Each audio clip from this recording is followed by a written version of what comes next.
proyek-proyek ke depan yang paling mungkin menarik atau prestisius? Sebetulnya kalau kita bicara hari ini bahwa Medland itu memang konsentrasinya adalah di bisnis yang kelasnya kelas menengah. Target besarnya sampai tahun 2026 ini harusnya kita sudah mencapai, kalau bahasa gampangnya begini, hotel sudah 10, mall sudah 5, residensial sudah 10. Tadi saya sampaikan di depan bahwa kita harus bicara hari ini Medland 25 tahun ke depan land banknya sudah lebih dari cukup. Kita akan terus pikirkan bagaimana perusahaan ini lebih banyak lagi bisa berkembang. Kita lagi coba merintis bagaimana menjadi pemain global. Core Bapak adalah future. Nah, dalam kehidupan sehari-hari, apakah Bapak memang sudah punya kesukaan untuk melihat sesuatu itu secara ke depan? Saya kebetulan merintisnya di business development.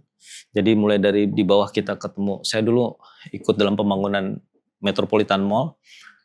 Itu selalu mau jadi bisnis baru yang kita mau kembangkan.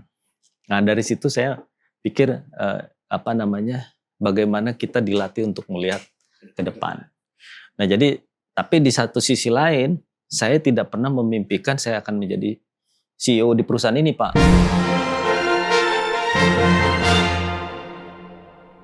Halo semua, kita kembali bertemu di Meet the CEO. Kali ini kita bersama Pak Anhar Sudrajat, Presiden Direktur Metropolitan Land atau sering disebut Medland Tbk.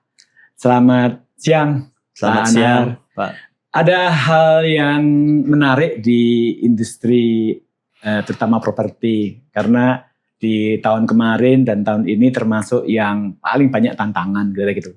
Tapi yang menarik, Metropolitan Land itu menunjukkan masih pertumbuhannya bagus, kemudian juga dari sisi keuntungan bagus. Itu rahasianya apa, Pak? Rahasia. Saya pikir semua perusahaan pasti punya cara. Punya cara, kemudian punya strategi yang sebetulnya poin paling penting adalah bagaimana kita melihat atau kita memitigasi situasi yang ada di luar. Jadi kami punya sistem di dalam manajemen itu bagaimana informasi-informasi di luar itu kita saring. Karena kita punya forum BOD meeting itu setiap Senin pagi. Nah, itu bisa kita bicarakan bagaimana mitigasi-mitigasi terhadap situasi. Nah, memang di dalam dunia properti kebetulan kita ini mempunyai keranjang jenis produknya itu cukup lengkap. Jadi kita ada perumahan, ada mall, ada hotel, ada apartemen, ada office. Nah, ini juga kan bagian yang kita sebetulnya bagaimana memitigasi resiko-resiko yang ada. Sehingga kalau satu sisi misalnya residensial bagus, yang ini jelek, kita saling cover. Begitu pula sebaliknya nanti. Karena dinamikanya biasanya tidak semua satu jalan. Kadang-kadang di sisi yang satu bagus, di sisi yang lain agak turun. Nah, ini bagian dari bagaimana kita mengatur risiko-risiko yang muncul. Mengenai kiat, saya pikir banyak yang mungkin kita juga bisa sama-sama ketahui lah. Bagaimana kalau lagi perumahan di sisi residensialnya kurang, kita mungkin menjual yang lot-lotnya. Kemudian bagaimana kalau di hotel, bagaimana dengan bisnis government yang sedang meeting, yang hari ini mungkin agak susah ini, tapi kita masuk ke orang-orang yang mungkin staycation, lebih ke arah gathering, lebih ke arah event sosial. Nah, ini yang mungkin kita harus lihat satu persatu. Tapi pada dasarnya yang penting buat kita adalah bagaimana memitigasi situasi yang ada. Kira-kira sih itu. Jadi menurut saya rumus utamanya sih nggak terlalu banyak lah. Ya. Tapi tahun 2025 itu kan dimulainya efisiensi yang signifikan dari pemerintah. Yang kemudian itu berimbas, kalau hotel udah pasti meeting dan lain-lain. Pada yang ini kemudian juga yang menarik, kalau di sisi mall misalnya juga ada persaingan baru lagi dengan namanya online digital dan lain-lain. Dua hal ini yang termasuk yang sangat signifikan. Gimana itu? Jadi begini, contoh dulu mengenai hotel ya. Hotel itu kita beruntungnya bahwa kita punya hotel di beberapa daerah. Waktu tahun 2025 kemarin begitu government nyatakan bahwa tidak boleh ada meeting-meeting lagi di hotel, kita justru mendapat berkah dari hotel-hotel kita yang ada di Bali. Seminyak maupun yang di Ubud. Itu growth-nya sangat bagus, kunjungan wisatawan kebetulan juga belum ada rame-rame perang, belum ada rame-rame segala macam. Itu justru pertumbuhannya sangat signifikan dan makan seminyak itu tertinggi sejak dia dibuka. Jadi itu beruntungnya kita. Tapi di sisi lain juga di dalam hotel-hotel yang kemarin government itu yang tadi saya sampaikan bahwa kita mulai menggeser juga bahwa market yang lain yang selama ini belum kita terlalu incar atau terlalu kita garap, itu kita masukin dan ternyata itu juga cukup besar. Jadi ada balancing di dalam sistem dunia perhotelan itu sendiri. Nah kemudian mall ini menarik karena hari ini mungkin dengan 10 tahun atau 5 tahun yang lalu berbeda. Orang sudah pakai online, udah segala macam. Dan bukan hanya itu saja. Saya bilang habit daripada orang itu sendiri juga sekarang berbeda. Kalau dulu lebih ke family, kemudian datang, dia belanja, makan. Hari ini justru yang komunitas yang lebih dominan. Jadi community ini yang justru kita sekarang sedang garap. Contoh misalnya komunitas-komunitas kendaraan, mobil segala macam, komunitas fotografi, komunitas macam-macam. Sekarang kan banyak sekali tuh komunitas-komunitas yang justru menurut saya ini menjadikan gaya baru orang untuk bagaimana menikmati mall. Nah ini kita hari ini lihat ini bahwa ini adalah potensi yang menurut kita harus kita garap. Dulu mungkin mall kalau bikin acara penyanyi segala macam. Hari ini mungkin itu hanya bagian yang mungkin kita selipkan, tapi yang lain bagaimana kita membuat mall itu secara crowd tetap datang. Nah ini sesuatu yang kita sekarang bertransformasi. Kemudian mengenai tenant mix-nya juga hari ini kan transformasinya terlihat sekali. Kalau fashion hari ini tadi yang Bapak bilang, tapi untuk fashion kelas atas tetap nggak bisa beli lewat online, dia akan tetap datang. Kemudian F&B hari ini berkembang sekali F&B yang sekarang itu ya mungkin makanan enak atau minuman enak, tapi lebih ke arah yang lifestyle. Kalau dulu orang mungkin makan bakmi A itu udah top lah, kita makan udah selesai. Tapi kalau sekarang mungkin bakmi yang harus ada plus-plusnya apa yang di blending dengan lifestyle-nya mereka. Nah ini saya lihat kita sebagai pengusaha yang bergerak di pusat perbelanjaan juga harus adaptif terhadap situasi ini gitu. Atau ada perubahan juga dalam hal promosi marketing dan lain-lain Pak, karena ini kan era viral, era digital dan lain-lain. Betul. Makanya kalau Bapak lihat kami sekarang di dalam struktur perusahaan itu kita sudah punya satu divisi sendiri, marketing communication itu juga ada kelompok yang justru sekarang mendalami bidang yang dulu mungkin sebagai perusahaan properti nggak perlu lah. Sekarang karena era komunikasinya sudah lewat sosmed segala macam, ya kita sekarang di perusahaan juga menyiapkan infrastruktur itu, sehingga ini yang kita sekarang juga kembangkan. Nah ini yang mungkin sekarang justru menurut saya bagaimana perkembangan sosial media, informasi-informasi ini bisa membuat orang menjadi mengenal kita. Karena sekarang orang ini selalu mulai dengan apapun dia akan cari dulu entah lewat sosial media, entah lewat portal-portal internet yang lain. Tapi intinya adalah dia harus kenal dulu. Kalau dulu kenal dengan ketemu, kalau hari ini tidak perlu ketemu mereka sudah bisa kenal. Nah ini yang mungkin yang saya pikir kita harus juga kembangkan, dan ini kita di dalam perusahaan sudah ada bagian-bagian ini yang kita kembangkan juga teman-teman ini. Dan ini isinya anak muda.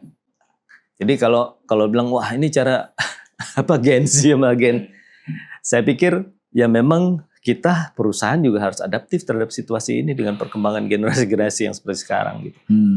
Atau memang juga ada perubahan market. Kalau dulu misalnya yang disasar adalah milenial ke atas karena mereka yang konsumsi yang bisa membelanjakan uang atau punya dana. Tapi sekarang karena semakin banyak Gen Z, akhirnya kemudian berubah. Karena gini Pak, kenapa saya menanyakan soal industri properti yang di tempat lain mungkin berat itu ya. Terus terang ada banyak yang juga tutup atau bahkan mereka merugi sangat besar gitu ya. Bahkan mungkin yang mereka belum punya ekosistem sekuat metropolitan land ya, ekosistemnya sudah cukup besar. Tapi yang di industri yang murni properti atau murni di mall atau hanya ada di sektor hotel misalnya, itu banyak yang sudah ganti nama, ganti pemilik dan lain-lain. Nah itu kejadian atau di kita enggak? Kita kebetulan sudah hampir 32 tahun ya kita bergerak dan kita konsentrasi hanya di bidang properti. Dan itu sudah, kalau kita bilang ya sudah dari start sampai hari ini kita tidak pernah merubah arah. Sehingga kita yang lakukan adalah bagaimana pendalaman daripada bisnis ini. A sampai Z-nya kita pelajari betul. Sehingga apapun kejadian kita sudah pernah alami. Jadi faktor masa krismon lah, masa tahun 2008, COVID, itu kita sekarang sudah punya formula nih. Amit-amit ada lagi misalnya COVID muncul lagi, kita udah tahu nih, treatmentnya dengan cara fase 1 kita akan lakukan ini, fase kedua kita akan masuk ke, sampai kita udah punya urut-urutan yang harus kita kerjakan. Jadi saya pikir memang faktor yang adaptif itu terhadap situasi menjadi penting. Saya tidak bilang bahwa yang lain tutup atau berganti nama itu tidak siap ya, tapi maksud saya mungkin karena secara konsentrasi bisnisnya kita mungkin tidak pernah menceng ke mana-mana gitu. Jadi kita tetap aja di situ dan kita dalami. Nah mungkin pendalaman ini juga saya nggak tahu karena mungkin waktu juga ya, sehingga kita bisa lebih firm untuk menghadapi situasi itu. Sebelum Mas Teguh, ada satu kata kunci tadi Pak, soal adaptif. Adaptif itu problemnya adalah perubahan yang menurut saya kalau sekarang kita ikutin sangat dinamis dan sangat cepat. Betul. Bagaimana mengubah culture perusahaan yang besar gitu ya. Adaptif itu menurut saya kalau untuk perusahaan kecil itu lebih mudah. Tapi begitu ini sudah grup besar gitu ya, membuat adaptif dan dengan cara mengubah secara cepat, itu saya kira PR. Ya, betul. Gimana strategi? Jadi prinsipnya kita harus punya spirit.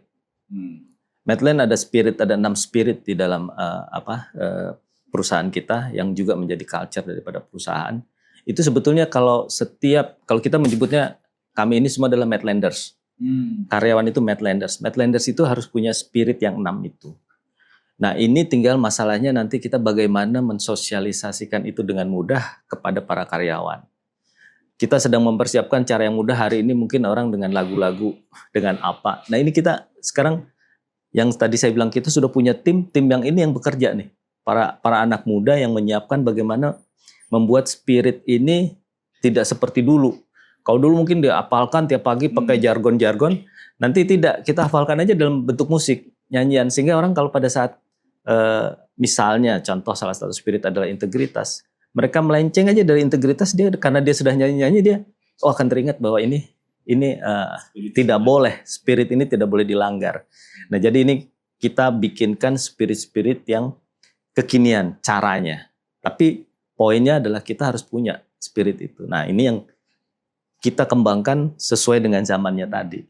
Memang hari ini kita punya karyawan yang bekerja untuk kita itu kalau kita hitung sekitar 2.000 lebih. Saya juga tidak bisa membayangkan kalau saya harus menjelaskan satu persatu. Jadi kita harus mempunyai satu sistem yang membuat ini menjadi terstruktur, menjadi mudah untuk bisa menjaga tadi. Kira-kira gitu, Pak. Oke. Pak, Bapak kan kalau saya lihat tadi hampir 32 tahun ya, 30 tahun. Bapak sendiri mengarungi juga sejak tahun 90-an. Hampir mirip dengan sejarah perusahaan. Yeah. Bapak mengalami krisis-krisis besar. Tahun 19 besar. Tahun COVID juga besar. Yeah. Kemudian 2008 juga ada. Tapi mirip-mirip secara krisis, nama krisis ansih. Tapi beda kalau di 98 lebih ke liquidity crisis di mana hampir semua perusahaan nggak bisa berutang. Betul. Dan nggak ada uang. Nah, COVID ada uang, ada ini tapi bisnis nggak bergerak. Ya kan sekarang krisis lagi di mana belum kelihatan banget krisisnya, tapi ke depan kayaknya akan makin sulit kalau misalnya Amerika dan Iran ini tidak damai-damai.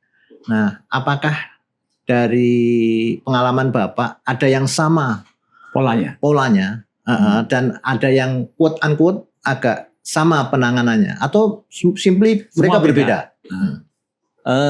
Ada beberapa hal yang sama, tapi pada prinsipnya tetap ada perbedaan. Jadi sebagai contoh, dulu kita mungkin pada tahun 98 konsentrasi kita akan berbeda dengan konsentrasi pada saat COVID. COVID itu kita bagaimana mengatur aktivitas manusia. Tapi kalau dulu kan mungkin bagaimana kita mengatur penyelesaian kita terhadap hutang-hutang yang ada, terhadap para vendor, terhadap itu dinamikanya kan berbeda. Cara penanganannya berbeda, orang yang menangani juga berbeda. Tapi kalau kemarin pada saat COVID itu kita sudah membuat semacam kayak task force. Jadi task force bagaimana secara operation, karena gini, hotel, mall praktis pernah tutup total, hotel pernah tutup total. Tapi kita nggak mau karyawan kita PHK. Tidak ada di dalam konsep kita bahwa ini kita harus lakukan PHK. Sehingga apa yang kita lakukan? Kita atur mereka. Kita duduk sama mereka, kita bilang ini bagaimana? Kalian bersedia nggak bergilir? Bergilir, oke. Dalam keberanian ada juga ketakutan mereka. Berani Pak saya, tapi juga takut kena COVID. Nah tapi kita nggak, kita atur itu. Bahkan mereka sendiri datang kepada kita, Pak bagaimana kalau kita bisa bantu orang lain? Jadi pada saat COVID misalnya, yang tidak terjadi pada saat 98, COVID itu orang kita malah justru di hotel tutup. Tapi orang kitchen justru masak, kita bagikan makanan kepada orang-orang yang siapa aja yang kita temuin yang kesusahan kita bagikan. Terus di sisi lain misalnya mall itu juga sama. Mall itu pada saat tutup, tapi kita bilang kita nggak tutup, kita akan atur ulang. Malah kita jadi tempat pusat penanganan COVID suntik. Nah ini kita atur semuanya bagaimana kita. Jadi poinnya apakah ada cara yang sama? Ada yang sama, tapi ada juga yang berbeda. Mungkin yang sama bagaimana para leader ini berperan untuk mengatur. Mungkin yang berbeda adalah bagaimana menangani situasi yang ada. Jadi perannya kita sudah tentukan, caranya yang justru kita lihat situasinya. Nah, itu yang kita lakukan. Kalau kita lihat ini Pak, industrinya sendiri, properti ini kan paling enggak kita melihat sebetulnya kemampuan melihat masa depan. Iya. Antara lain karena kalau tidak bisa keliru tanahnya, bisa rugi. Nah, bagaimana Bapak melihat misalnya sekarang di 2019 Medland ini atau grup perusahaan Bapak ini sudah melihat untuk masuk ke Rebana, di mana ada Cirebon, ada Patimban, Pelabuhan, ada Bandung, ada Kertajati. Yang dulu kita belum bisa membayangkan BYD ada mau bangun sebegitu besar, ya kan? Ada banyak perusahaan China yang akhirnya masuk situ. Bagaimana Anda melihat ini? Dan ternyata sekarang Kertajati belum ramai juga. Nah, apakah itu sudah di-exercise, sudah dipikirkan bahwa kemungkinan akan berkembang karena Bapak ini masuk jauh dari Jakarta, sementara perusahaan yang lain kan masih di sekitar Jabodetabek. Bapak melampaui ke arah ke segitiga pertumbuhan baru lah di sana. Nah, kira-kira Bapak melihat itu dulu bagaimana dan kira-kira apakah sudah sesuai dengan projection belum? Ya, jadi memang Pak salah satu yang kalau dulu Pak Ciputra sebagai founder kita atau Pak Nanda sebagai founder kita itu yang kita selalu pelajari adalah bagaimana beliau bisa melangkah 100 langkah di depan kita atau 10 langkah di depan kita. Itu yang kita pelajari sekarang sebagai direksi. Bagaimana ketajaman beliau dulu mungkin kalau orang cerita Ancol yang tempat bisa rubah. Buang anak. Nah, ini kita dilatih ketajaman sepanjang yang saya pelajari atau saya lakukan di sini adalah kita dilatih untuk bentuknya adalah challenge dalam hal-hal kecil. Jadi kita sudah tahu sekarang bagaimana kita harus melihat misalnya ada satu lontaran dari pemerintah bahwa pertumbuhan akan ke arah timur Jakarta. Kita udah tahu, timur berarti Bekasi ke arah sana. Misalnya itu. Terus Bekasi yang sebelah mana? Kita akan lagi detect. Di sana nanti akan ada pelabuhan, akan ada apa. Itu yang kita sekarang ini dilatih itu. Termasuk juga kalau mungkin hari ini sedang kita kembangkan di Manado, Pak. Kita bikin hotel, kita juga mau bikin perumahan. Itu juga sama. Kalau orang yang hari ini bukan main di properti mungkin akan bertanya, ngapain jauh-jauh ke sana? Gitu kan. Sama dengan Kertajati. Kertajati kita masuk itu tahun 2016. Setelah bandara tapi Pak itu? Sebelum. Belum Pak. Bandara Jokowi, ya? Bandara sudah ditentukan, tetapi belum dibangun. belum. Iya. Ya. Nah, tapi kalau kita bicara hari ini, dulu mungkin orang berpikir bandara itu akanlah menjadi generator seperti daerah Cengkareng pada saat itu. Setelah 10 tahun ini, bandara itu kan belum menjadi generator. Tapi ada orang yang tidak lihat bahwa sebetulnya di sana ada, kalau orang bilang ada sleeping giant. Sebetulnya daerah itu sangat prospektif, sangat bagus. Tapi kalau bukan orang properti mungkin nggak akan tahu itu, nggak akan rasa itu. Kita di dunia developer itu bisa rasakan, oh begini. Dan sampai hari ini kami tidak melihat bahwa airport itu menjadi generator untuk pertumbuhan itu tidak. Tidak, ya hari ini tidak lah. Belum. Sehingga kami pun sekarang di sana dengan percaya diri bahwa itu bukan, sehingga kami udah tahu bahwa pertumbuhannya bukan di situ, bukan di airport sebagai kekuatan, tapi di sisi lain lah, dunia industri bagaimana di sana berkembang. Nah, jadi ini yang menurut saya memang kita harus belajar bagaimana melihat langkah-langkah yang ke depan. Artinya ada keselarasan nggak dengan projection di 2016 dengan apa yang terjadi sekarang? Atau dulu kita maunya main di perumahan di Kertajati dekat bandara, tapi kalau belum kembang maka sebetulnya ada potensi lain di bidang lain. Begini, gudang atau apa? Pertama begini, kalau kita menentukan satu titik lokasi, itu kita harus melihat itu tidak hanya untuk hari ini, karena proses daripada tanah mentah sampai dengan tanah matang, itu tiap developer punya cara yang berbeda. Kita sudah hitung bahwa kita kalau sejak mendapatkan izin lokasi sampai dengan bisa di-develop itu kira-kira 5, 6, 7 tahun kita baru bisa develop. Jadi kan kita harus punya view itu lebih dari itu. Karena persiapan bahan bakunya saja bisa menghabiskan waktu 5 sampai 6 tahun. Nah, jadi ini yang saya bilang agak berbeda. Ada developer lain bukan begitu polanya. Dia akan membeli satu lokasi atau bekerja sama dengan pemilik tanah besar, dia lakukan development.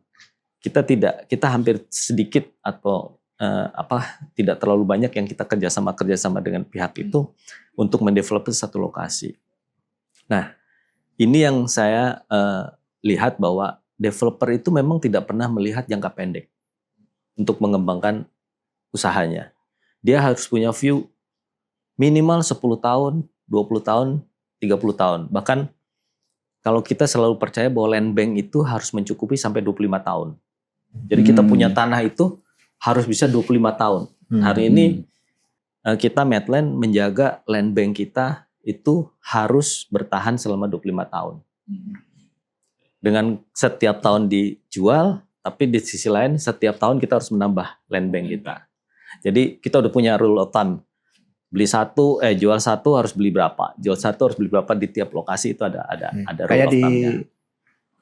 Di Kertajati atau di Rebana itu kalau nggak salah dari land bank sekitar 20.000 hektar atau 200 hektar, saya lupa, 2.000 hektar, baru 5% itu merupakan bagian dari rumus itu. Ada rumus tertentu yang kita di sana punya 300 hektar. 300 hektar.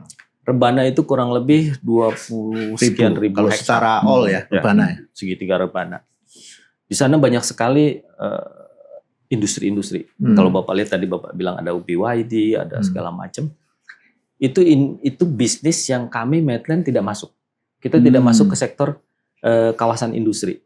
Kami justru menjadi pelengkap dari kawasan industri. Karena ada karyawannya, butuh rumah. Iya. Jadi kita lihat itu karyawan butuh rumah, karyawan perlu belanja, karyawan butuh mall. Nah itu yang sekarang kita justru bagian dari itu. Makanya kita bermimpi sebetulnya proyek kita itu menjadi pusat kotanya dari kawasan Rebana. Ini yang mungkin sedang kita banyak diskusi dengan para stakeholder di sana bagaimana menciptakan Kertajati yang menjadi city-nya. Ya, menarik nih Mas Teguh, apalagi ngomong soal Rebana, kawasan baru yang luar biasa dibangun. Kemudian tadi saya juga sebenarnya tertarik dengan Sleeping Giant itu apa saja. Tapi kita kita rehat sebentar setelah ini.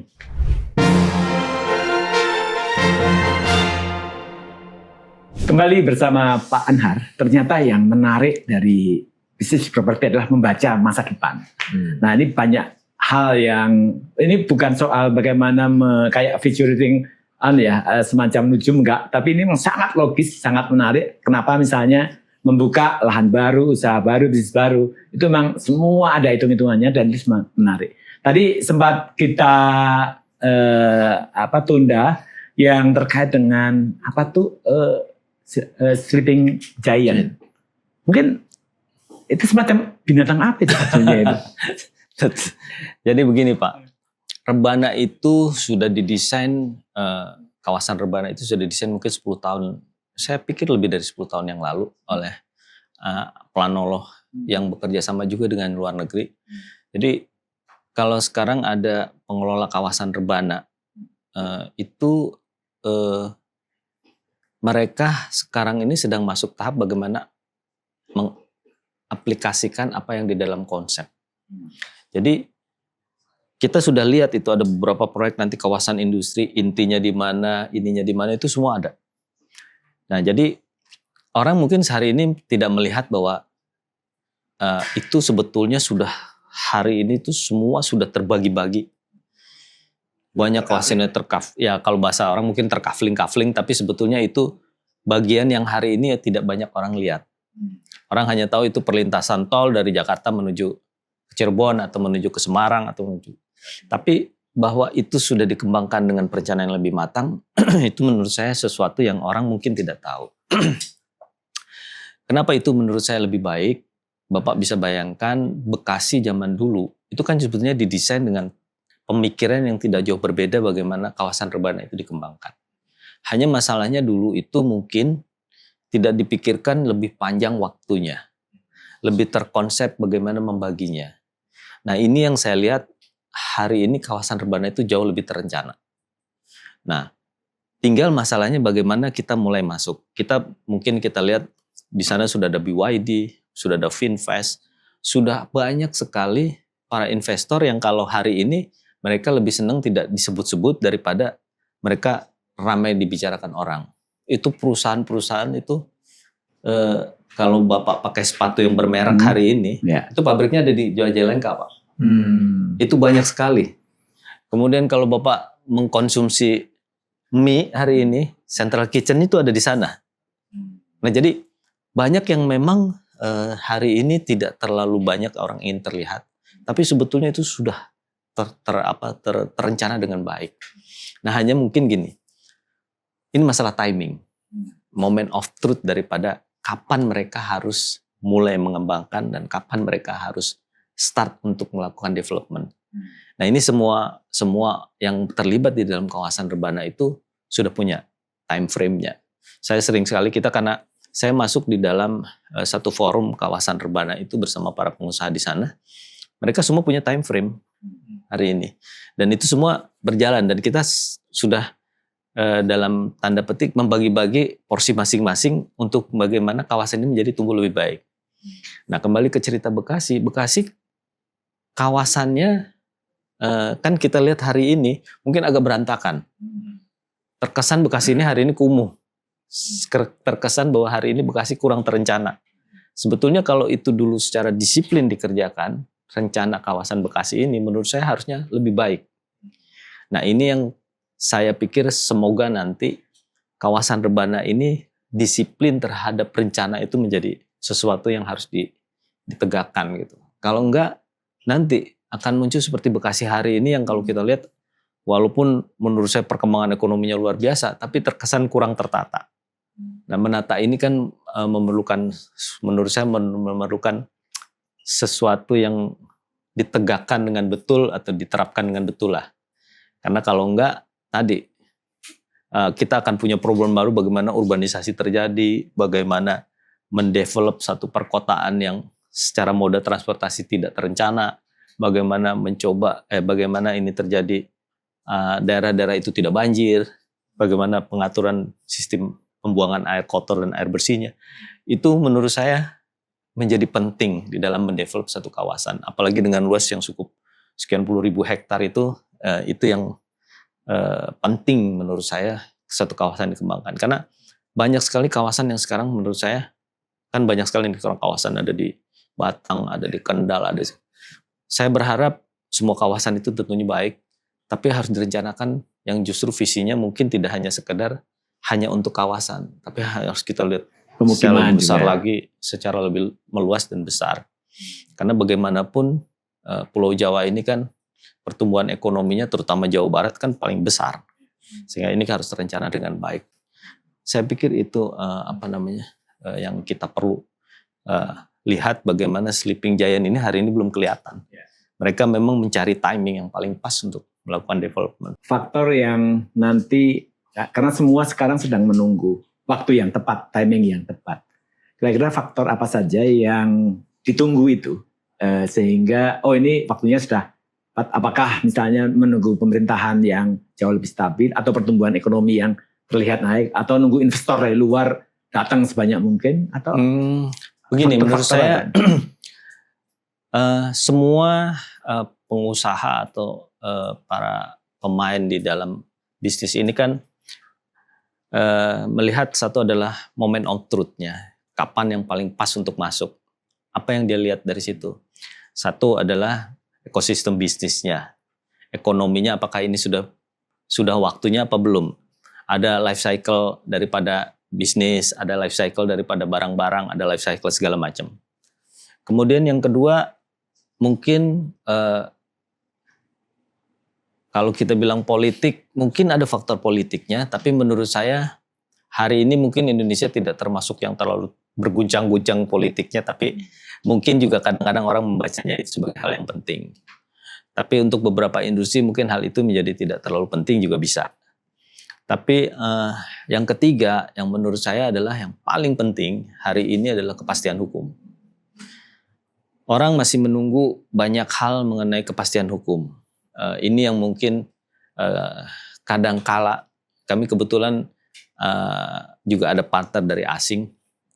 Itu yang membuat mereka kadang-kadang ragu untuk melakukan ekspansi atau apa karena masalah kepastian hukum.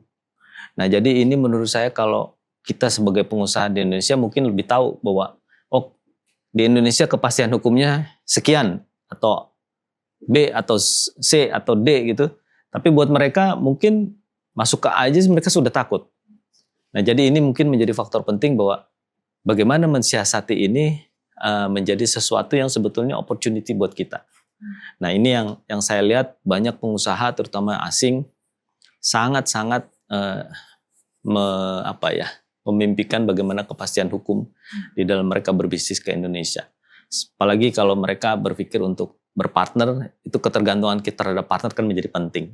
Bagaimana kita sebagai partner bisa men-serve mereka dengan baik, kemudian bagaimana kita berbisnis bersama, mencapai keuntungan bersama itu menjadi satu hal yang penting.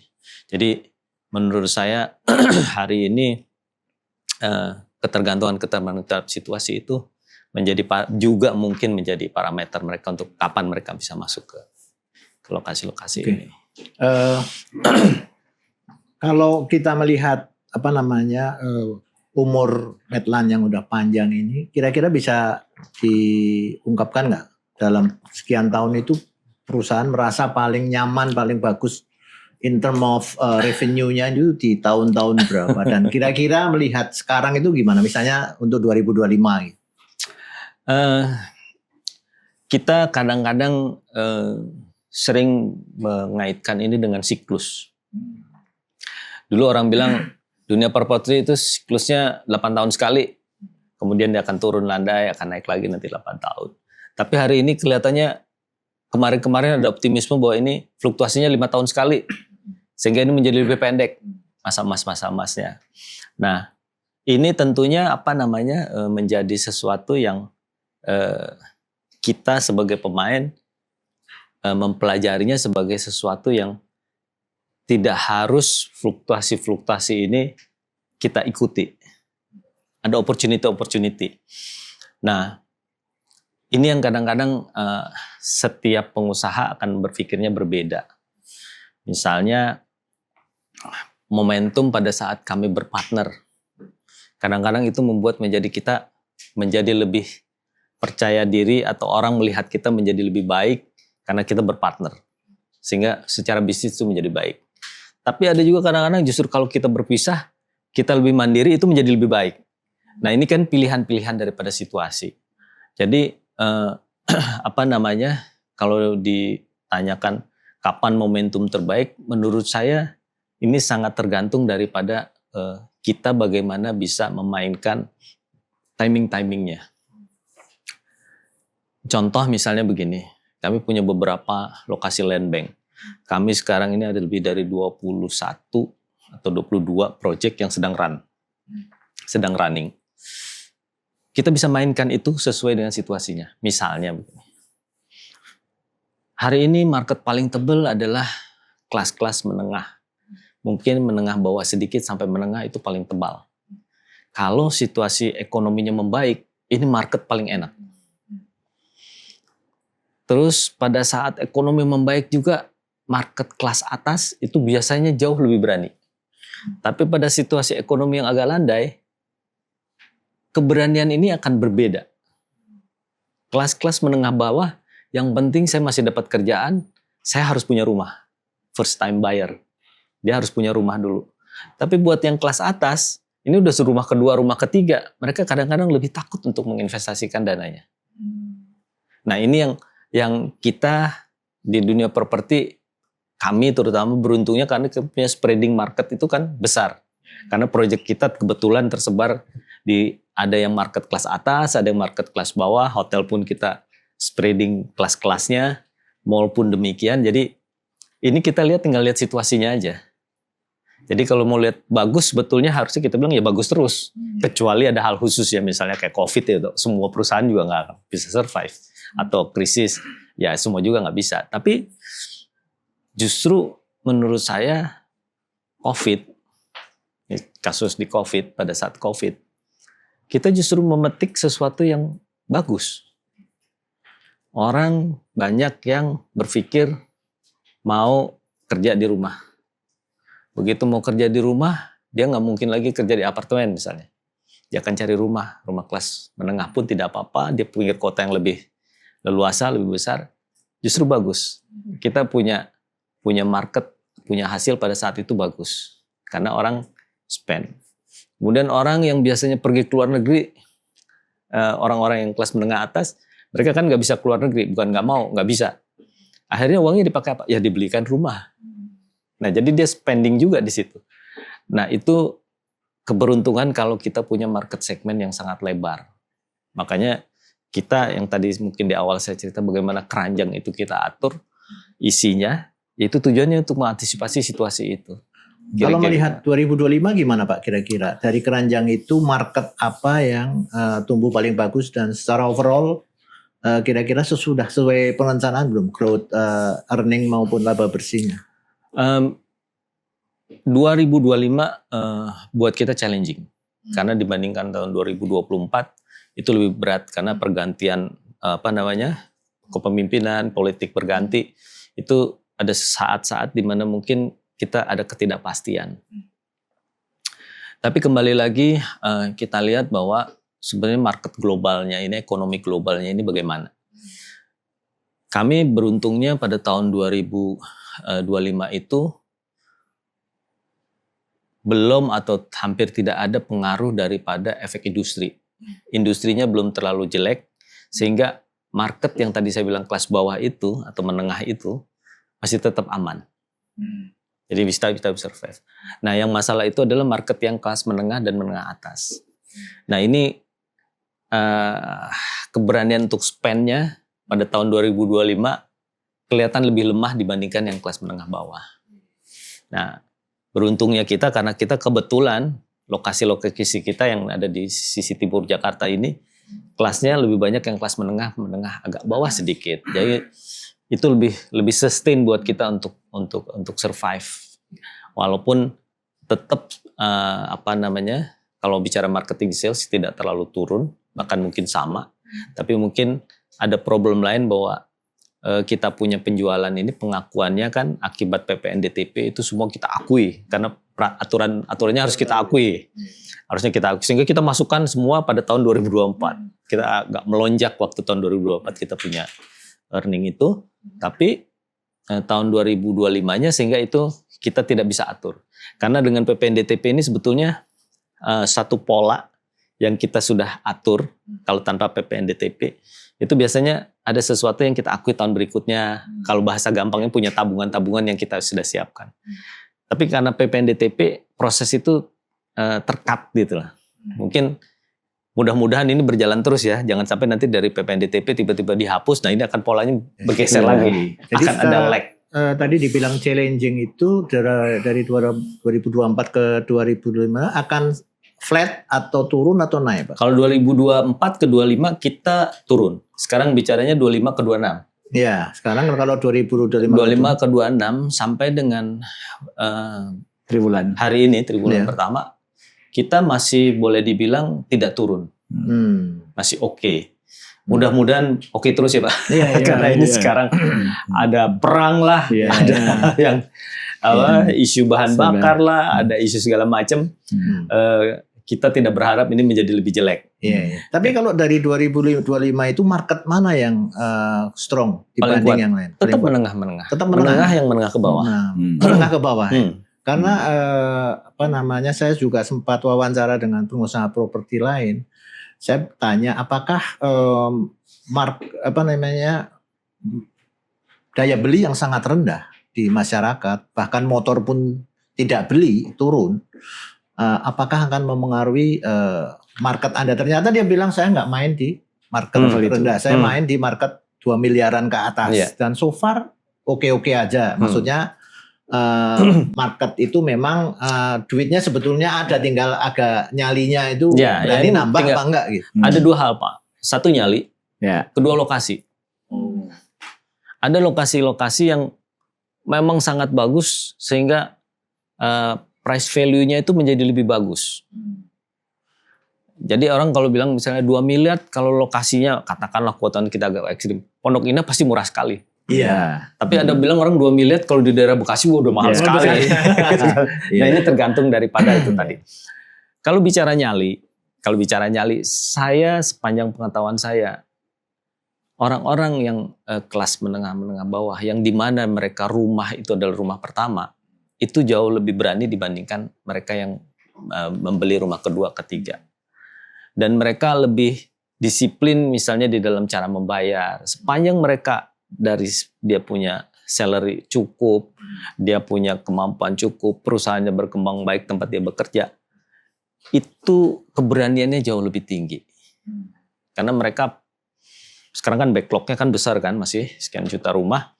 Nah itu menurut saya justru sesuatu yang menarik yang kita pikir market itu tetap bagus. Nah kira-kira kalau kami melihatnya itu, karena kalau menengah tadi masalah nyali, tapi kalau angka lokasi penting. Kalau soal ownership gimana Pak? Ada perubahan selera nggak? Oh kita sekarang sulit beli rumah, mending kita sewa aja. Ini kan ada beberapa nih yang jargon lebih baik sewa aja nih, apalagi Gen Z. Saya berpikir hari ini orang masih belum paham yang menyatakan bahwa sewa itu lebih enak daripada beli. Bukan karena kita bisnisnya jualan rumah ya, tapi karena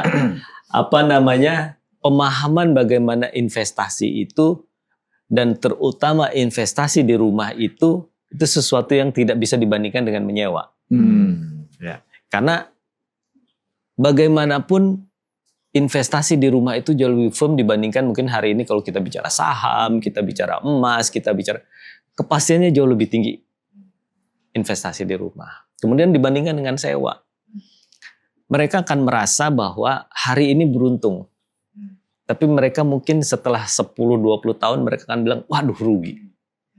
Tapi kan ini tidak bisa kita jelaskan kepada semua orang bahwa cara investasi itu belum betul loh kalau orang berpikir sewa daripada beli. Terutama di Indonesia ya. Mungkin kalau di negara-negara maju lain lagi cerita karena membeli properti itu udah mahal sekali. Mungkin tidak terjangkau dengan dia punya salary. Sehingga pola pikirnya akan berbeda. Sewa hanya one option lah. Iya, betul. Kalau di luar negeri. Ini menarik sebetulnya kalau kita bahas lebih dalam, tapi kita butuh break dulu. Dan kita akan lanjutkan setelahnya.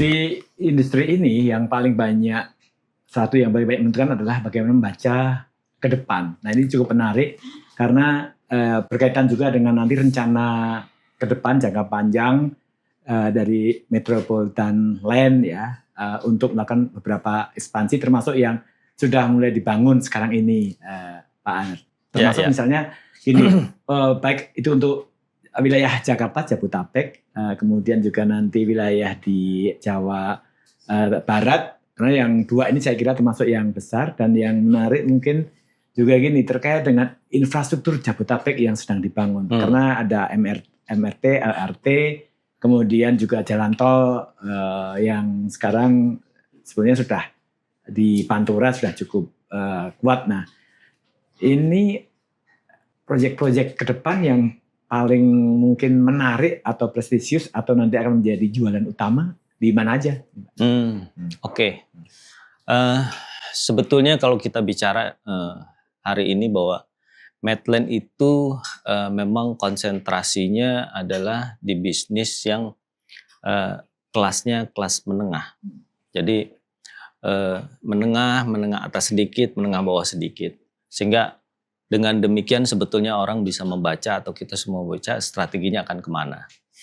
Nah, kalau bicara hari ini perkembangan poros daripada Jakarta ke arah timur itu kan lebih besar dibandingkan Jakarta ke arah barat. Walaupun ke arah barat secara economical ininya mereka lebih kuat dibandingkan orang yang ke arah. Tapi pusat pertumbuhannya itu adalah tetap ke arah timur karena industri itu akan dikembangkan ke arah timur dengan akan dibangunnya pelabuhan-pelabuhan yang tidak hanya Patimban, nanti juga ada banyak pelabuhan-pelabuhan yang akan dibangun. Jadi secara strategi kita akan tetap main di kelas menengah, kemudian juga kita akan spreading ke arah sana. Nah, hari ini kita punya target, terutama ini kan ada masanya direksi karena kita perusahaan terbuka. Memang target besarnya sampai tahun 2026 ini harusnya kita sudah mencapai, kalau bahasa gampangnya begini, hotel sudah 10, mall sudah 5, residensial sudah 10. Hari ini kita hanya kurang 1-2 dari proyek-proyek itu yang belum kita capai. Hotel kita masih kurang 1. Mall yang besar kita masih kurang 1 juga. Kemudian kalau kita bicara residensial, hari ini kita mungkin sudah mendekati jumlah yang kita. Nah, nanti mungkin ada target-targetnya dari direksi-direksi berikutnya yang kita juga memang sudah lihat secara jangka panjang harusnya berkembang. Kunci dari pertumbuhan perusahaan itu adalah, terutama di bisnis properti adalah land bank. Land bank menjadi kunci bagaimana perusahaan ini bisa berkembang atau tidak. Besarnya land bank menjadi bagian yang penting atau yang harus kita lihat bagaimana pertumbuhan perusahaan.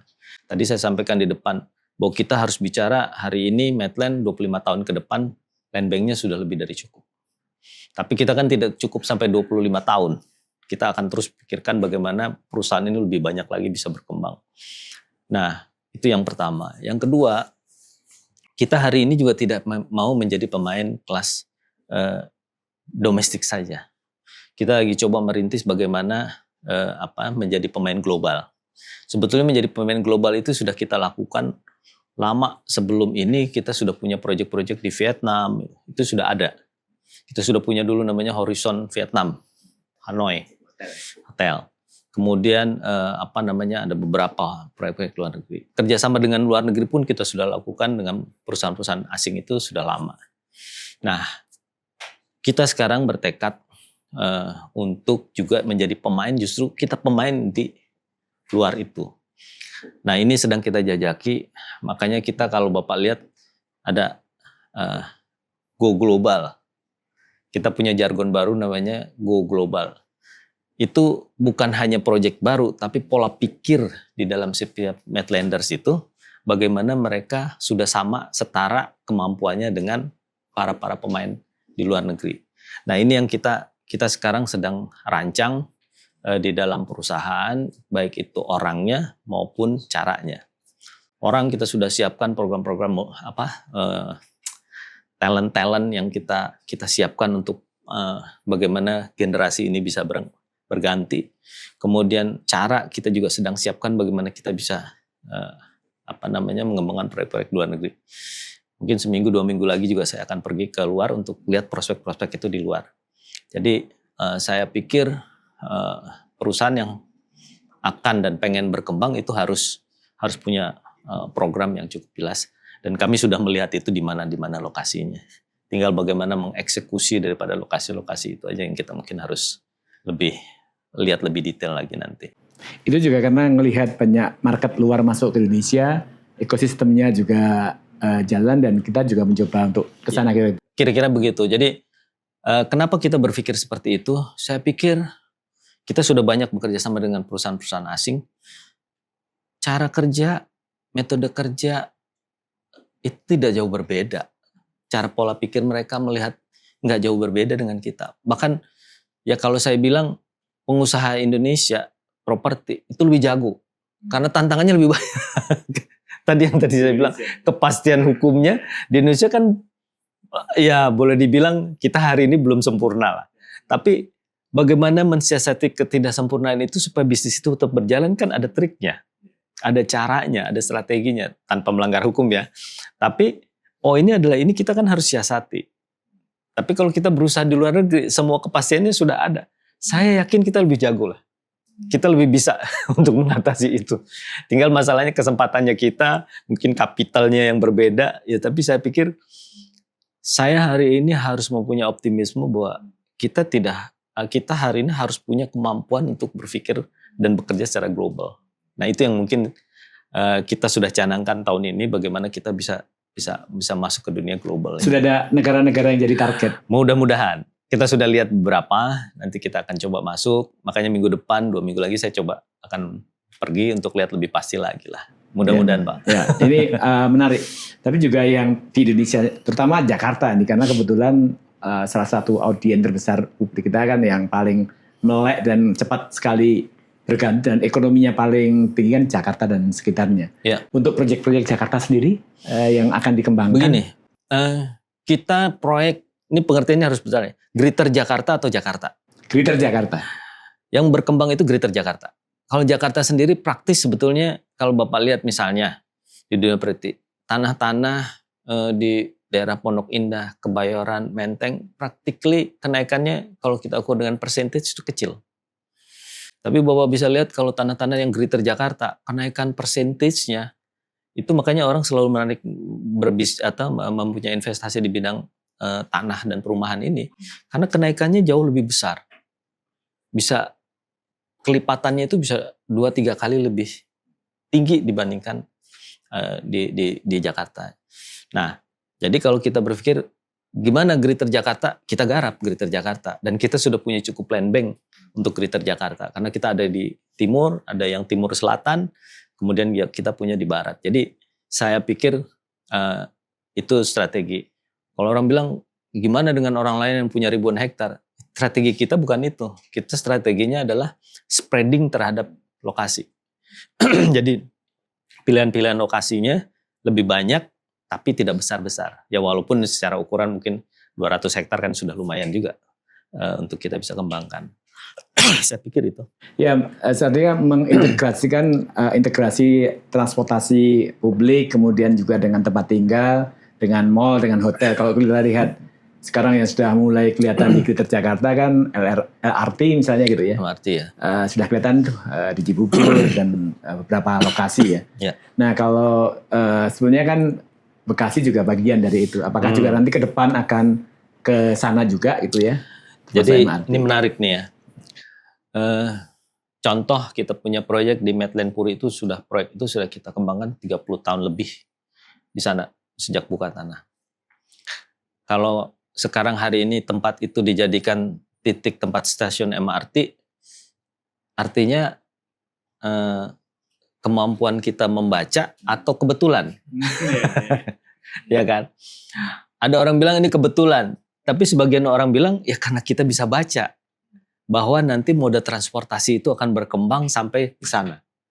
Kemudian kok bisa di situ ada lines-nya? Karena kita tahu lines itu tidak mungkin membuat MRT atau LRT hari ini menerobos-nerobos daerah perkampungan yang pembebasan tanahnya sangat complicated. Oleh sebab itu Bapak kalau lihat lokasi-lokasi kita pasti di sekitar pinggir jalan tol yang secara kemudahan untuk menginovasi akses transportasi itu menjadi jauh lebih mudah. Jadi kita bilang di sana 30 tahun. Di proyek yang di daerah Cakung, Medland Menteng pun sama. Ada MRT-nya juga? Itu ada MRT. Kita punya 3 proyek yang nanti persis di tempat kita ada stasiun MRT. Hari ini kita sudah juga punya 1 proyek yang kita punya stasiun LRT sendiri. Dan ini bagian dari mungkin kalau dulu pada saat peresmian itu menjadikan model bagaimana swasta bisa berpartisipasi di dalam membuat stasiun dengan pemerintah. Ini kita sudah lakukan. Nah, ini jadi saya pikir kalau tadi kita bicara mengenai bagaimana mode transportasi, itu memang menjadi penting hari ini. Tapi kalau kita berpikir hari ini, saya pikir kita akan terlambat. Jadi memang kemampuan membaca masa depan itu, ya saya pikir itu penting buat dunia properti ya. Oke. Kalau bicara sebagai emiten nih Pak ya. Iya. Emiten ini kan ada aturan-aturan yang mungkin nanti akan berubah terkait kepemilikan saham free float. Nah, kira-kira persiapan dari MATL sendiri bagaimana soal MTLA. MTLA. Jadi sebetulnya kita dari awal kan pengennya saham itu selalu liquid, selalu dimiliki orang-orang banyak. Prinsip daripada keterbukaan kan di dalam setiap perusahaan yang ingin menjadi emiten di dunia bursa kan itu. Semakin banyak pemiliknya, semakin perusahaan itu tidak tergantung kepada main shareholder. Jadi saya pikir kalau itu memang diterapkan menurut saya sesuatu yang baik. Cuman hanya masalahnya sekarang market ini atau para investor ini mau nggak masuk ke dalam kita punya. Nah ini juga satu pertanyaan yang mungkin ini nanti pemerintah dalam hal ini sebagai pembuat regulasi dan mungkin kita juga harus baca bagaimana luar negeri melihat kita. Jadi investor asing kan sekarang keraguan-raguannya bagaimana kok ini saham seperti mudah sekali di setel, mudah sekali. Yang saya pikir ini kembali kepada atmosfer yang harus menurut saya pemerintah sebagai regulator mempunyai peran penting. Saya pikir dunia usaha itu sangat tergantung kepada bagaimana government itu menciptakan bisnis atmosfer itu menjadi lebih nyaman untuk kita lakukan. Dan menurut saya kalau ini bisa kita kita bisa lakukan bagus sekali menurut saya. Tinggal bagaimana ini tadi kembali lagi mengenai regulasi yang harus dibuat. Memang ini gamenya juga pemegang saham lah. Pemegang saham, tapi kalau melihat penjelasannya Bapak kan ada willing untuk sebetulnya nggak ada masalah. Cuman ini kan berarti marketnya nanti akan lihat bisa nggak bertambah berapa persen itu bisa diserap pasar karena ada pembeli baru kan. Betul. Nah, saya pikir Pak Ciputra terutama sebagai founder kita di awal, kalau dia mau kan sebetulnya banyak sekali perusahaan yang di bawah beliau ini kenapa mesti di go public kan? Kan filosofi itu menurut saya beliau, menurut saya nih ya, pandangan saya pasti belum berpikir bahwa dimiliki oleh orang banyak pasti akan dikelola lebih baik. Kan prinsipnya begitu ya. Karena kalau dimiliki oleh 1-2 orang gampang sekali menjaga kong kali kong kepentingannya. Tapi kalau dimiliki orang banyak, kontrol begitu luas, apalagi sudah perusahaan terbuka, menurut saya direksinya pun akan bekerja lebih hati-hati, bisa lebih firm, bisa lebih tertata, kemudian manajemen juga akan dibenahi dengan baik. Menurut saya tidak ada ruginya juga menerapkan itu ya. Tinggal teknisnya aja ya. Iya, menurut saya tinggal teknis. Pengusaha itu menurut saya sangat fleksibel lah menurut saya terhadap situasi. Tinggal bagaimana sekarang government ini mengatur kita para pemain pengusaha-pengusaha ini bisa bekerja dengan atmosfer yang sudah membaik terus gitu lah ya, yang kita harapkan gitu. Kira-kira itu Pak. Kalau ini ibarat ya Pak ya. Kalau Bapak sebagai investor MTLA melihat perusahaan Bapak gimana? memang agak sulit. Tapi bayangkan Bapak seorang investor dan melihat ini. Kira-kira ke depan gimana sebagai investor melihat? Oh, kalau saya begini ya, karena ini memang agak dua sisi yang agak menurut saya agak susah kita lihat. Saya melihat begini, kalau saya kan juga melihat perusahaan-perusahaan lain. Bagaimana para pengusaha-pengusaha developer itu masuk ke dalam dunia properti. Perusahaan-perusahaan yang hari ini itu ada ukuran-ukuran lah, rasio-rasio segala macam yang kita tahu semua lah bagaimana cara menghitung bahwa perusahaan itu punya prospek atau tidak. Bapak bisa lihat MTLA itu sangat mudah, Pak. Karena semua rasio-rasio yang ada hari ini menurut saya tidak ada hal yang membuat investor ini ragu untuk taruh. Hanya saya juga tidak tahu kenapa bisnis properti ini di dalam bursa ini bukan masuk ke dalam porsi-porsi yang sangat liquid untuk dijual belikan. Gitu. Orang mungkin hari ini lebih lihat ke industri finance atau industri pertambangan atau itu yang lebih orang hari ini ya. Bukan melihat dunia properti ini menjadi sesuatu yang terlalu diincar. Tapi kalau saya melihat terutama lebih tajam lagi di dunia properti, menurut saya rasio-rasio kita menarik. Gitu loh. Nah, cuman masalahnya hari ini kebetulan para investor yang memiliki saham kita tuh semua mau pegang. Gak mau lepas ya. Ada positifnya bahwa kita dipercaya, tapi ada negatifnya menjadi tidak liquid kan, Pak. Tapi tinggal tergantung dari mana kita melihat kan. Karena saya juga sering ditanya oleh para investor, kok Bapak ini nggak liquid, Medland? Lah kita juga nggak tahu, karena orang mau simpen semua bagaimana. Kita kan nggak bisa paksa. Ada rencana misalnya stock split atau... Hari ini belum, karena saya pikir situasinya belum, market belum bisa belum menguntungkan lah buat kita untuk melakukan itu. Gitu. Jadi ke depan ini masih organik juga pertumbuhannya ya? Nggak punya akuisisi land bank atau apa? Iya, Medland hari ini dan sejak dulu kita tidak ya, kita sangat organik. Kita tidak punya satu strategi yang kita mau lompat-lompat. Enggak. Membeli suatu perusahaan properti yang murah kemudian ternyata mahal gitu. Tidak begitu. Makanya kalau Bapak lihat pola kita itu tidak pernah membeli tanah bulk sebagai land bank. Pola kita sekarang ini sangat sedikit perusahaan properti yang membeli tanah di dalam menyediakan land bank itu, yang kita lakukan secara gerilya sendiri. Kita punya tim yang khusus bagaimana pembebasan tanah untuk menyiapkan kita punya land bank. Tidak banyak perusahaan yang punya kemampuan itu hari ini. Makanya banyak perusahaan lebih pilih bekerja sama atau langsung membeli dari orang yang sudah punya lahan lama gitu. Gitu, Pak. Proyeksi tahun ini? Tahun ini. Kalau kita bicara persiapan budget kita, belum ada perang. Belum ada apalagi. Jadi belum minyak, belum. Jadi kita tahun lalu terhadap tahun ini sebetulnya sama. Kita tidak melihat terlalu banyak optimisme yang akan muncul. Tapi tetap kita akan ada pertumbuhan. Jadi kita memasang proyeksi pertumbuhannya tidak seoptimis pada saat tahun 23, 24 yang lalu, tapi kita tetap ada pertumbuhan. Nah, ini yang mungkin kalau hari ini orang bilang, wah kita tumbuh sekian puluh %. Saya pikir orang yang nggak make sense lah kalau udah bisa baca situasinya. Jadi kita tetap membaca situasinya, pertumbuhan tetap harus ada, walaupun tidak luar biasa. Saya pikir itu memang masa siklusnya ada itu.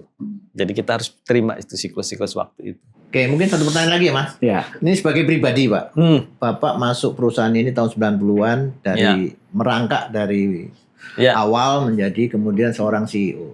Nah, game perusahaan ini adalah melihat ke depan yang panjang. Kalau kita wartawan kan lebih day to day, Pak. Day to day. Meskipun kita juga lihat future tapi bukan core. Core Bapak adalah future. Nah, dalam kehidupan sehari-hari apakah Bapak memang sudah punya kesukaan untuk melihat sesuatu itu secara ke depan, karena nggak semua orang bisa jadi melihat 20 tahun mau ngapain ya, kayak gitu. Nah, pengalaman Bapak gimana kira-kira? Oh ya, saya ternyata cocok nih, karena setiap kalau saya mancing itu saya mikirannya 20 tahun, misalnya begitu. Begini Pak, saya itu dulu berpikir menjadi arsitek. Walaupun waktu menjadi arsitek juga saya berpikir, apa iya betul saya menjadi arsitek? Karena menurut saya dunia arsitek itu adalah dunia kreatif. Nah, jadi saya itu bukan tipikal orang yang senang mengerjakan itu saja. Makanya pada saat dulu saya melamar kerja itu, saya ditanya CEO kita waktu itu Pak Nanda, tanya, Anda ini maunya apa kerja? Saya bilang saya nggak mau kerja yang rutin. Terus mau jadi apa? Saya mau bikin project. Saya selalu pengen bikin project-project baru. Nah, beliau mungkin juga karena visinya mungkin ya, atau melihat saya ini anak sok tahu, selalu memberikan challenge. Oleh sebab itu, saya beruntungnya di dalam perusahaan ini, kita semua itu selalu diberikan challenge baru. Saya kebetulan merintisnya di business development, jadi mulai dari di bawah kita ketemu, saya dulu ikut dalam pembangunan Metropolitan Mall, itu selalu mau jadi bisnis baru yang kita mau kembangkan. Nah dari situ saya pikir bagaimana kita dilatih untuk melihat ke depan. Nah jadi tapi di satu sisi lain saya tidak pernah memimpikan saya akan menjadi CEO di perusahaan ini Pak. Karena dari dulu prinsip saya bukan itu yang saya kejar. Sebagai profesional saya adalah penjual jasa profesi. Profesi saya pada saat saya menjabat itu yang harus saya berikan. Kalau bisa lebih dari itu. Bahwa perusahaan atau atasan melihat itu bisa diberikan apresiasi, itu menurut saya nomor 10 atau nomor berapa lah terserah. Tapi poin saya adalah saya harus memberikan jasa profesi saya lebih dari yang harus saya kerjakan. Nah itu aja. Jadi kalau kita melihat ke depan itu justru yang bekerja adalah jasa profesi. Bukan sayanya. Tapi sebagai profesional, jasa profesi saya harus berikan itu untuk masa depan. Maksud Bapak melihat ke depan itu akibat latihan ya? Oh iya. Bukan karena secara DNA Bapak sebetulnya tidak melihat terus durunge winarah kalau bahasa Jawa. Apa tuh? Itu apa namanya? Tidak, saya begini. Sampai hari ini saya menjadi CEO di perusahaan ini tidak pernah ada di dalam kepala saya. Tidak pernah sama sekali. Dan saya setiap ditawarkan satu posisi naik, saya selalu bilang, apa saya pantas? Cenderung saya menolak beberapa kali. Karena saya merasa tidak pantas. Tapi kalau saya di-challenge, kamu bikin proyek ini ya, itu saya akan ambil. Bahkan yang high risk pun mungkin saya ambil. Meskipun belum tahu kayak seperti apa. Tantangan. Ya. Saya punya Pak Nanda itu sebagai CEO kita yang lalu itu, atau ada Pak Thomas sebenarnya. Itu kita semua tidak pernah kamu kerja A selesaikan ini, tidak. Mereka akan bilang pakai kisi-kisi aja. Ini daerah sini kayaknya lokasinya bagus. Terserah, habis itu kita yang harus mengolah. Sama saya juga terapkan kepada para members di direksi juga gitu. Ini proyek ini kok turun ya? Coba pikirkan. Itu mereka kan semua bekerja. Ini kenapa kita nggak bikin lagi di tempat ini? Mereka akan bekerja. Ini bagian dari latihan sebetulnya. Bukan bagaimana kita bisa membaca masa depan, tapi itu akan secara otomatis di dalam profesi kita itu bekerja. Gitu. Nah jadi itu yang apa namanya? Kita caranya begitulah. Sangat menarik karena sebetulnya yang kita bahas adalah pertama ini kebutuhan dasar yang sebenarnya melekat ke banyak orang. Yang kedua beberapa perumahan, kemudian juga ada mall, ada hotel, itu melekat di banyak orang yang dekat dengan kita semua. Jadi semua pasti kadang ingin tahu siapa manajemen, kemudian pengelola dan lain-lain. Sebenarnya ini sebagian sudah terjawab. Kalau teman-teman masih ingin tahu lebih banyak lagi, bisa juga nanti tanya di kolom komentar. Kita akan sampaikan berikutnya karena waktu tidak mungkin akan bisa memenuhi semua keinginan teman-teman. Jadi saya kira acara hari ini kita tutup, tapi kalian boleh atau punya kesempatan kalau ingin tanya lagi ada di bawah. Terima kasih. Terima kasih. Terima kasih atas semua waktunya teman-teman di sini. Dan kita sampai ketemu lagi di Meet the CEO berikutnya.